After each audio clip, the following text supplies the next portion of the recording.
Hello everyone, I'm Colleen Yates. I'm the CEO of Regional Development Australia Perth, and welcome back to another episode of RDA TV.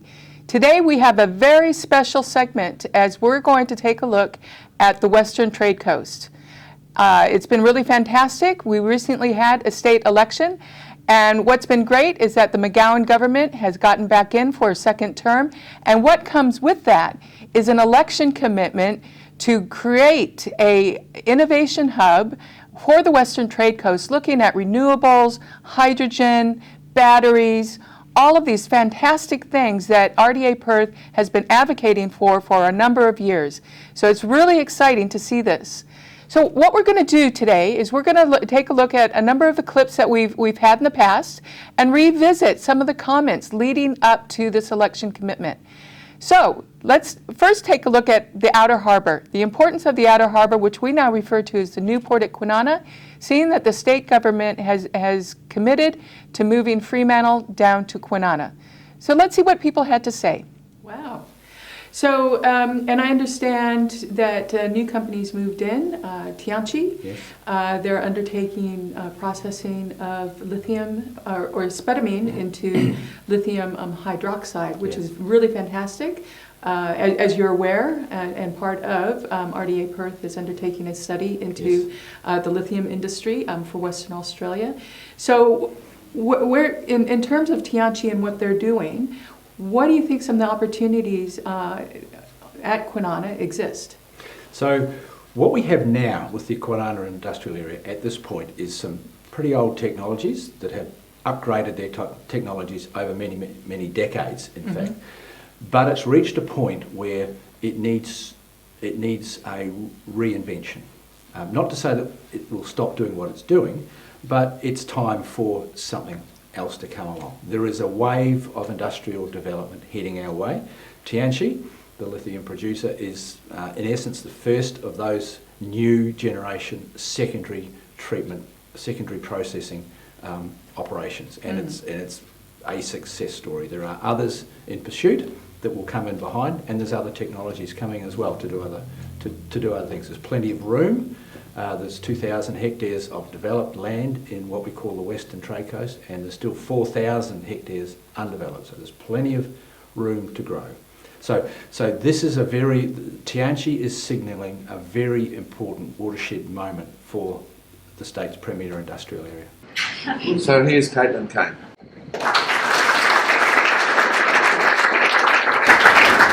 Thank you, Peter, for that wonderful intro. And I am so happy to be here this morning with you to share some of the insights of what has really transpired to be quite the adventure. Over 40 stakeholder interviews in 42 days, to the degree where once I landed at Perth, I was rushed to the first interview. So we have really utilized every single moment to gather as much information as we can.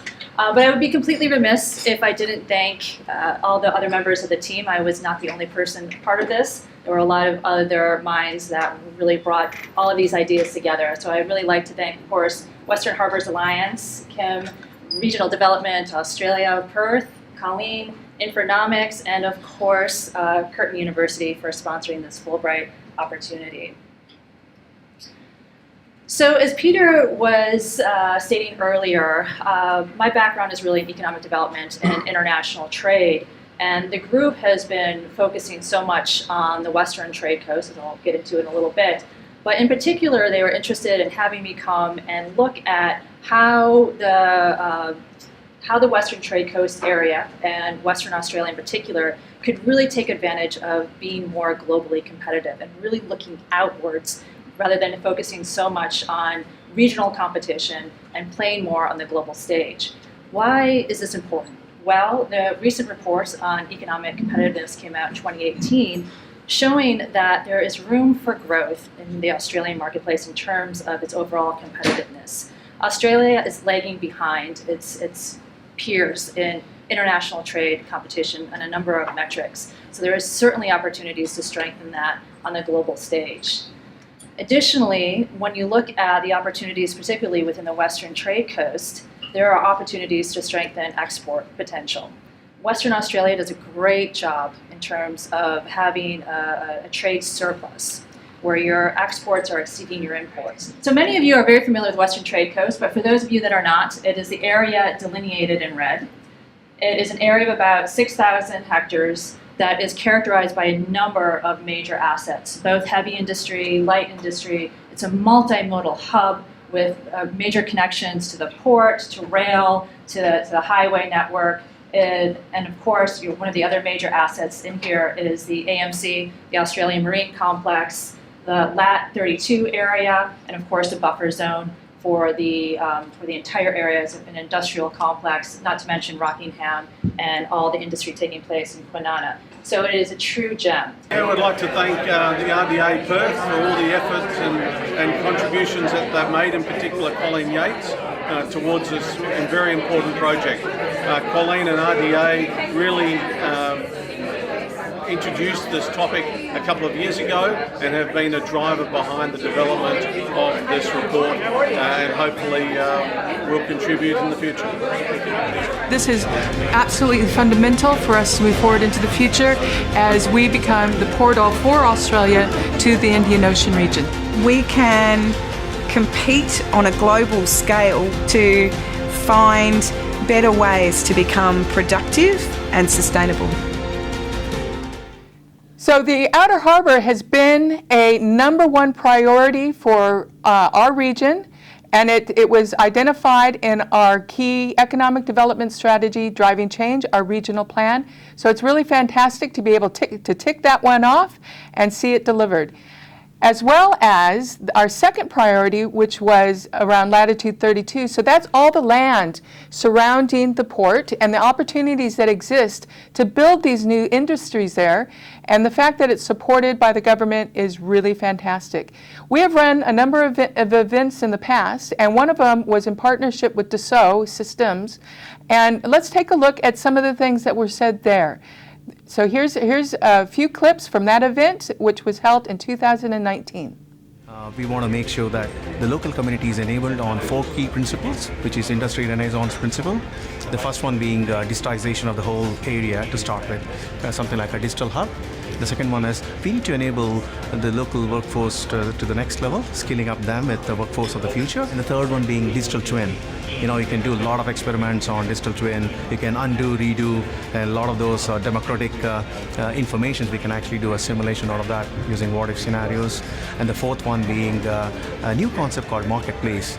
We can make sure that the local community, the local manufacturing community is connected to the global arena through an online mechanism. The future of the Western Trade Coast is very much internationally focused. A lot more exports, primarily bilateral trade in the Indian Ocean Rim and to other countries. You expect a lot more high tech. We're expecting a lot more new industries coming in, primarily from Europe and Asia and the US, which will be based here, feeding more internationally focused supply chains based upon the raw materials which are coming out of WA. The future of the Western Trading Coast is people with a strong vision, actually trying to get Western Australia to capitalise on opportunity that's beckoning now and probably won't be in a couple of years. People like us are putting together events to get people talking, demonstrating what tool sets are needed. Trade Coast is a designated industrial zone in between the Perth-Peel region that sits at the gateway for Australia to access the Indo-Pacific trade corridor. It's an area of great economic potential for us because it not only brings together the abundant natural resources we have at our disposal here in Australia, but it allows us to leverage off the great capability that we've built up in the mining and oil and gas sectors. It's really how we work, industry working with government, state and federal, to capture these opportunities. It is so fantastic to see the results of all of this advocacy, especially in delivering those priorities that were identified in Driving Change, which was an agreement across the 29 local governments of the Perth region and the 5 local governments of the Peel. So we're very, very happy to see the results. Now let's go back and have another word with Chris Oughton from Kwinana Industries Council and get his views on the election commitment and what may happen from that. So Chris, how fantastic is it? We've just had a state election and the McGowan government has gotten back in, and as part of the election they had an election commitment which supported the work that we had partnered on, which is the Western Trade Coast. So what do you think? How fantastic is that? Well, I think we're a long way into it now. We've got some momentum going on this now, Colleen, and it's up to us now to keep that momentum going. The announcement covers everything that we wanted it to cover, except for the next stage, which is the doing. The doing. So with the doing, what's missing? Well, that's interesting, isn't it? Because we can create a plan, a master plan, which is what the plan is, to create the master plan. But now we've got to, once we have that, it's then got to be implemented. I call the master plan the end of the beginning, and we've already got a lot of documentation about what that plan needs in that work that we did earlier or late last year when we circulated that. So then it's going to very quickly come to, okay, so how do we implement all of this stuff? And that's the challenge for me. So I know that you've spoken often about the 4 pillars or the 4 bits that Dimensions. make this area very unique. Yes. And so maybe just go over those, and maybe we'll talk a little bit about the 4th. So interesting you should ask about that, Colleen. So the 4 dimensions of industrial symbiosis is what I talk about, and it's very new thinking. So the Kwinana industrial area is world renowned for the first dimension, which is the product and byproduct exchanges, and that synergy schematic has been well documented, and it's one of the reasons why companies come to the industrial area in the first place, because they can place themselves in the product and the byproduct exchanges. That's what the world regards as industrial symbiosis, but I say there's a whole lot more. The second dimension I talk about is the skilled workforce dimension. Now, in this industrial area, there's 30,000 workers that attribute their employment. That's direct and indirect, but 30,000 workers. 2/3 of them live within 15 to 20 kilometres of where they work. So that means this is a very industrial savvy community that surrounds the industrial area. Now those workers don't want to move away. They live and work here. So trying to entice them to the regions or somewhere else is going to take a lot of money. Their families are here, the kids are in school, they've got their house, their boat, their whatever, they're settled here. They'll move around the different companies for promotions or different skills, but they're not going to move away unless financially significantly enticed to do so. They don't want to go fly in, fly out, they want to work here. That's the second dimension, the skilled workforce. The third dimension is the support industries. So they're the industries that exist primarily to provide goods and services and materials into the heavy industrial core companies like this one here. And they might have customers elsewhere, but primarily they're focused here. This is a symbiotic relationship. These companies rely on the big companies for their business. So without one, the other one can't exist. So that's the third dimension. The fourth dimension is where we start to run into a little bit of difficulty, and that's the governance dimension. So I define the governance dimension as state, federal and local local government processes. That's planning decisions. It's infrastructure provision, common user like roads and ports and rail, and it's the regulatory and the planning environment as well. So pipeline governance. If the supply of land is not coming on adequately enough to meet the demand for incoming industries, like what's happening now with Lithium Valley, it's happening now. We're running out of land rapidly. So that governance dimension, that's where all the government departments kind of interact and get on or not get on, and they come together to create the environment within which the companies in the industrial area can thrive or not. So this comes down to the ability of the companies to be internationally competitive in that governance environment, and the entry of the new renewables like hydrogen and so forth, and a national and a state policy on climate change targets 2040, 2050 net zero. We already have a project going on in the industrial area which is around finding net zero carbon. So the first phase is doing an inventory of all of the carbon dioxide or greenhouse gas equivalents that are produced. We're just about to finish that. The next phase will be finding out what sort of projects we could implement. Now that could be planting seagrass or planting trees in the wheat belt, or geosequestration or carbon capture directly from a flue or so any of that sort of activity. And then the third stage is implementing all of those, or some of those agreed projects. So we're already on this path, and that's governance. You see, the companies, my members, most of them have boards which have set net zero carbon 2050 or 2040. That's governance policy internal of the company, and what we're seeing also now is the federal government and the state government coming out with targets. So industry's doing this anyway. I wrote a LinkedIn piece just recently which showed the horse behind the cart, and my analogy was the cart is industry and the horse is the policy environment, and I'm saying it's time to get the cart behind the horse. So government leading policy, which is the right place to go. So that's the 4 dimensions of industrial symbiosis as defined. Yeah, no, that's really, really good. So implementation is the key. Implementation. Implementation. That's right, everyone. There's still a bit more work to do.